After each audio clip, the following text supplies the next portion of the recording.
మరోవైపు తూర్పుగోదావరి జిల్లా రాజమండ్రిలో ప్రైమ్ 9 ఛానల్ ఆధ్వర్యంలో అంగరంగ వైభవంగా ముగ్గుల పోటీలను నిర్వహించారు. సంక్రాంతి పండుగ సందర్భంగా రాజమండ్రి లలితానగర్లో ప్రైమ్ 9 ఛానల్ పంతం సత్యనారాయణ చారిటబుల్ ట్రస్ట్ సారథ్యంలో ముగ్గుల పోటీలను ఏర్పాటు చేశారు. ఈ పోటీలో పెద్ద ఎత్తున మహిళలంతా పాల్గొన్నారు.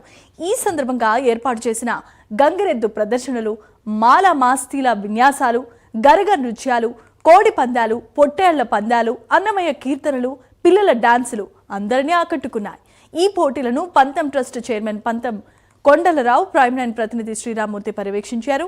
మొత్తం మీద ముగ్గురు విజేతలను ప్రకటించారు. ముగ్గురు విజేతలకు సిఎంఆర్ షాపింగ్ మాల్ సౌజన్యంతో బహుమతులను అందజేశారు. అంతేకాదు ఈ పోటీలలో పాల్గొన్న అందరికీ చీరలను పంపిణీ చేశారు.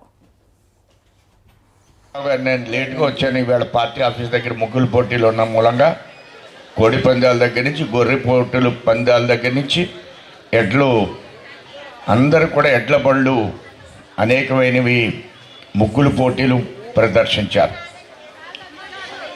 ఆయన మాట్లాడుతూ జీవితంలో అన్నిటికంటే మంచి పని, మనకి కోట్లాది జీవితాలు ఉంటాయట, జీవులు ఉన్నాయి, కానీ మాట్లాడేది ఒక మనిషికి మాత్రమే మాట్లాడడానికి నోరిచ్చారు. గతమై వేట్లకి కూడా మాట్లాడడానికి అవకాశం లేదు.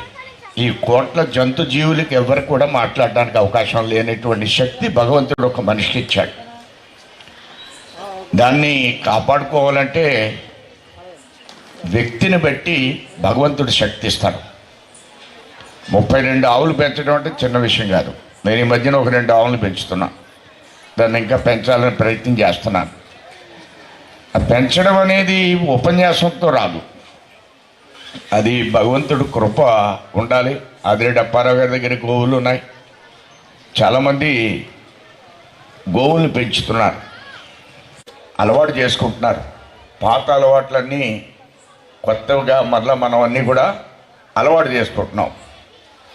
ప్రధానంగా గణకృష్ణ గారు మాట్లాడుతూ మనం కొన్ని విద్యల్ని ఇక్కడ ఆయన ప్రదర్శించేటువంటి అలవాటుని ఈ యొక్క 14 సంవత్సరాల్లో కొన్ని సందర్భాల్లో కొన్ని యాక్టివిటీస్ని వారు చేస్తున్నారు అనేది